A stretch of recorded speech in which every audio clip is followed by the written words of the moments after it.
I'm a Canadian author, and this is a video. So this is going to be part 1 of my June wrap-up.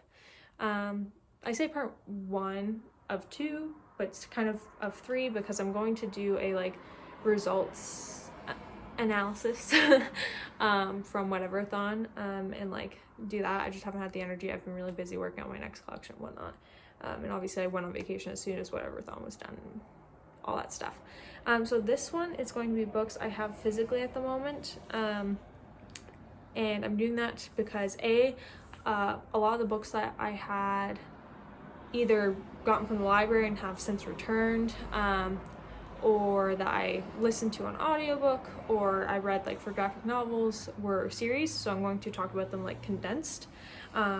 There is one I'm going to talk about right off the bat because I still have a physical copy. But yeah, I'm not going to talk, I guess I didn't talk too in depth about any of the plot of any particular books in my Whatever-a-thon blog. But I'm gonna talk a little bit about certain things and not much about others. So this is part 1, and the rest will be the one where I'm having to insert a bunch of images. So we'll see if you actually see that one. But in this wrap-up part, you're going to hear me talk about 13 books. And you may say, Emma, you haven't even told us how much you've read this month. I read 39 books, 38 of which I tracked for Whatever-a-thon. I guess I'll just insert here. This is going to be the only one I talk about because it wasn't from Whatever-a-thon. State of Taylor by Hillary Clinton. I had started this in May, which is why I didn't track it for Whatever-a-thon, although I guess I could have. And I read this for the Head in the Office book club. Jeremy and Gage, I will never forgive you for making me listen to a literal day of this. Great for falling asleep. Fell asleep so many times listening to this. It was so horrible. It was genuinely awful. There was too many, you never knew where you were at one point. There was way too many characters. It was told in third person, so you weren't getting this sinking point, and you could tell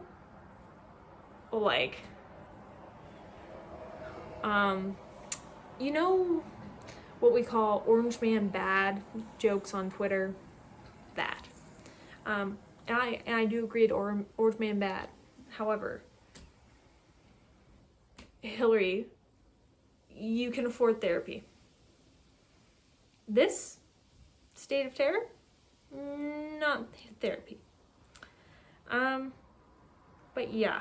And then I went to Salvation Army, and they had a physical copy there, and I was put into a state of terror by it following me. Anyway, I gave that 1 star. Do not recommend. But moving on, we're going to go into some books I didn't rate. And this is the 3rd book in the series, but it is the first 3 books of the Spiderwick Chronicles that I read for Whatever-a-thon for the middle grade prompt. They were just fun. Very nostalgic for me. Only took 2 hours to read them. I'm a very slow reader. And not focused at all. But yeah, basically these kids and their mother move into this new house, and they quickly discover that there's some stuff going on, maybe related to a few fairy things and that sort of thing. And it follows an adventure and encountering these species, I guess, these creatures, there we go, in each book. I just love it. It's very for kids who entered middle school. These were, they came out in 2003, early 2000s, but huge for kids who were in middle school in 2000 and oh my goodness, 13? Oh my god. Anyway, very big for people my age, apparently, or at least it was in my area.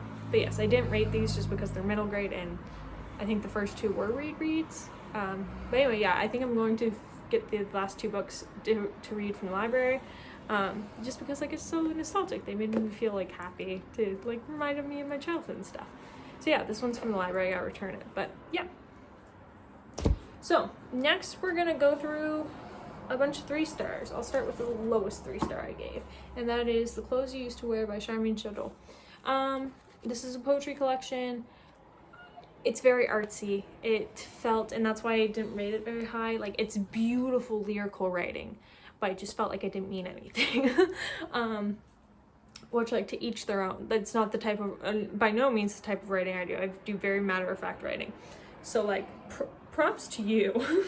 But also I felt like it just wasn't like, I just felt like words on a page that were really pretty. And there wasn't even like, I didn't even find that there was like a central point that I could tell you this book is about. But it is very pretty poetry if you'd like to read that. But yes, this was a low 3-star, and I am unhauling it. Next is The High Road by Terry Fallis, which is the sequel to the Best Laid Plans, which I read last year and was a 5-star, and this one was a 3-star. And I don't know if I reread the Best Laid Plans if it would be lower, because I'm further my political science degree. But this could have been much shorter. It felt very repetitive of like the first book to some degree. And also they had like political inaccuracies. I get that's not like a textbook, but like literally calling the party by the wrong name kind of irked me, I'll be honest. But yeah, so I gave this a 3. I mean, I still enjoyed the comedy and stuff, just not as much as I enjoyed the first one. So I guess I actually should have started with this one, because this is the only book I DNF'd this month, and this is This Little Light by Lori Lannis. I DNF'd this because there was like slurs. And not that I ever particularly like slurs, like they were being used, like there was questionable language used regularly. This is supposed to be about these girls not blowing up a bomb at a chastity ball, but being accused of doing so when they're on the run. But there was, like, it was not okay. So was not into it. And then I was kind of getting invested, and I was like, okay, I can probably read this, but it was not good.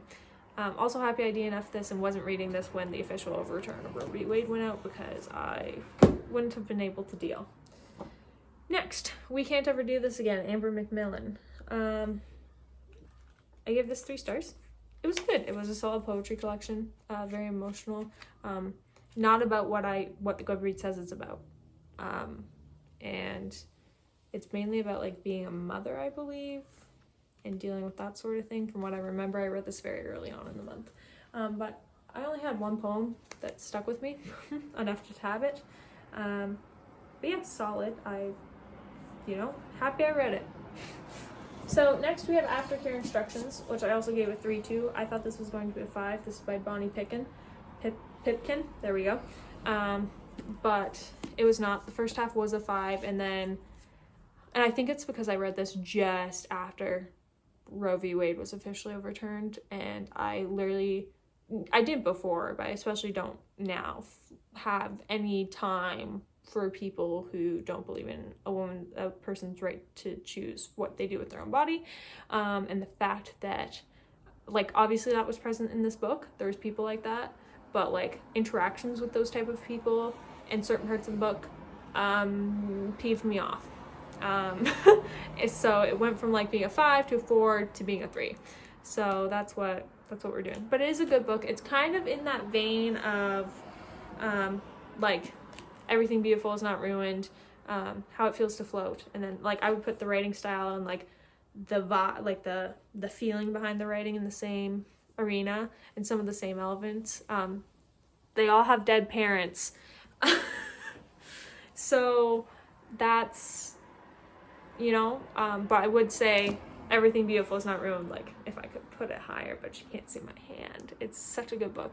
And then How It Feels to Float just under that, and then Aftercare Instructions like below. So I'm hauling this just because, I don't keep, I'm about to break that rule twice, but I don't keep 3 stores as a general rule, but new rule, unless they're classics, nonfiction, or a series that I have the rest of and haven't read yet. But next we have We Built the Wall, which was the last by Elaine Turow. This was the last book I read for Whatever-a-thon. 3 stars. I think my issue was I didn't realize just how journalistic this was. Obviously it's written by a journalist, but I thought like it's a journalistic book with academic resources instead of an academic book with journalistic resources. And it's very much storytelling, and I didn't realize, had I read the flap, I would have realized that this is centered around like 10 people. and then stats are given out about the broader picture. But I did like it. It's one of those things where you know a lot, or at least I knew a lot about what was going on, and it just like seeing it on page again kind of enrages you, because the US sounds like a fun place. Anyway, I did enjoy the fact that it did not, like, a lot of American writing really shies away from the negative things the US has done, and even the positive for the US things, but negative for the rest of the world things that the US has done. And as a person who doesn't live in the United States, I feel like we are able to see that a lot more. Not saying that people in the United States don't also notice that, because of course there's people who do, but this book was not afraid to talk about how the US has destabilized Latin and Central America. And that's just a fact, and it very plainly, like, summarized, and not per word, but very close, like, was like, the US destabilized this area and then is refusing to help these people, which I talked about in one of my papers I did for this year, not for people coming from Mexico, but for people coming from Guatemala, Honduras, and El Salvador. And I appreciated that this journalist who wrote this was not afraid to, like, just plainly put that in there. But yeah, I highly recommend it. It's a very important topic to read about. Like, I would absolutely recommend this, even though I didn't rate it super highly. So next we have Emancipated, which by M.G. Reeves, there we go. And this is the first book in a 3-book series. It's marketed as a murder mystery. It's not a murder mystery. Even though there's 2 murders that are a mystery. There's only really one big reveal. You actually know the other one, like, it's played out in the beginning of the book. And, like, there's stuff mentioned on the synopsis that doesn't happen until you're 300 pages in. I didn't like that. But overall, like, it was a good book. Like, it read very fast, and I didn't mind it. It has 6 POVs, which can be a little complicating, and some people are the same people. That's also not a spoiler. That happens very early on and is on the back. But enjoyable enough for me to want to continue in the series when I can go back and get the books from my house. I guess I should tell you the plot. 6 teens are emancipated from their parents for various reasons. They all end up living in a house together, and then wacky things start happening. Oh no. So now we're moving into 4 stars. First we have Indian Horse by Richard Wagamese. I have recently found out that this author has actually passed. So I think I did end up taking out a portion of my vlog about this. But basically, I gave this 4 stars. I find it's a very important topic to read about. However, just because the book is an important topic to read about does not excuse the use of slurs towards other people in the book. There is one place where it uses a slur against Romani people that absolutely did not have to be there. Like, the sentence didn't have to be there, and you literally could have just put, it was like, we were slurs for hockey. You could have just put, like, we were fans for hockeys, or, like, whatever. Like, there's so many other words you could have used. I mean, he's passed, so I won't be, like, obviously there's nothing he can do now to, like, make up for that. But it frustrated me. And it's an interesting social phenomenon. Anyway, I can't get into that right now. Anyway, but for story overall, I gave this a 4. It's a very important story to read, and I understand why they teach this in school. I just really didn't appreciate that language used.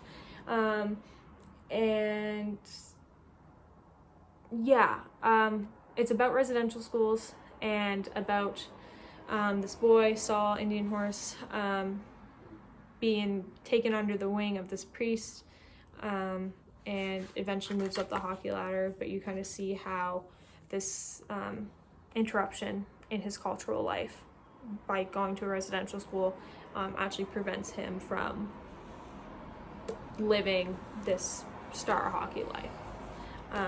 And there's much more than what meets the eye in the beginning of the story.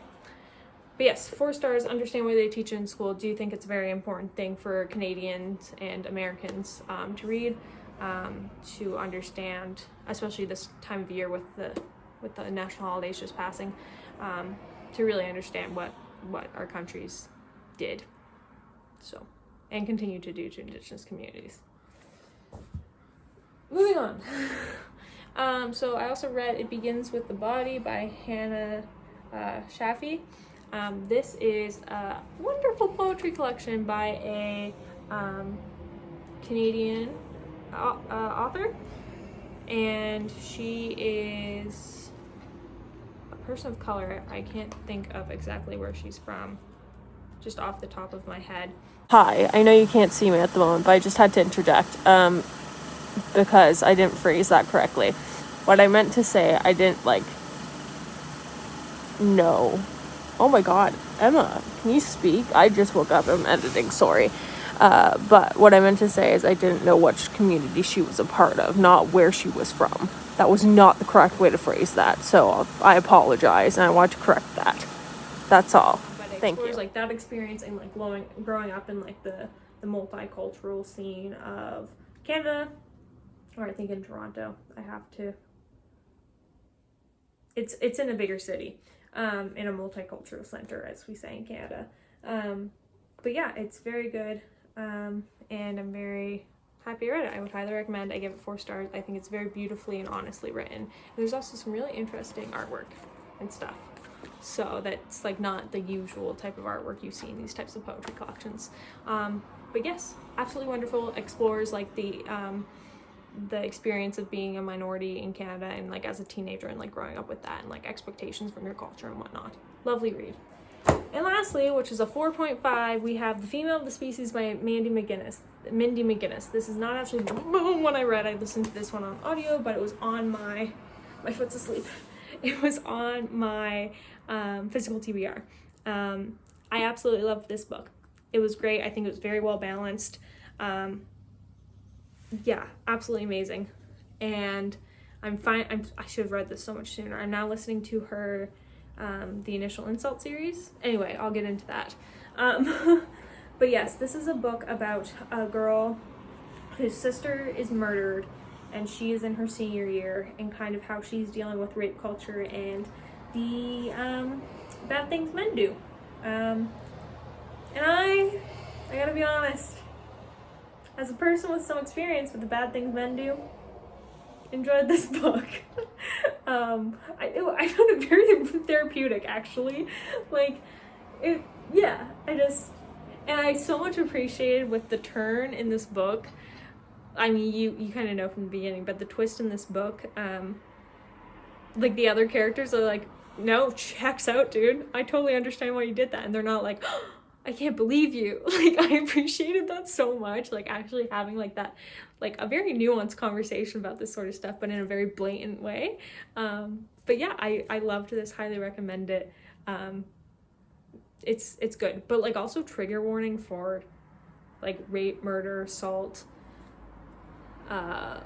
Literally look up trigger warnings if you're gonna read this though. But yes, absolutely amazing. And that completes the books I still have physically. So I'll do another installment of this for other books.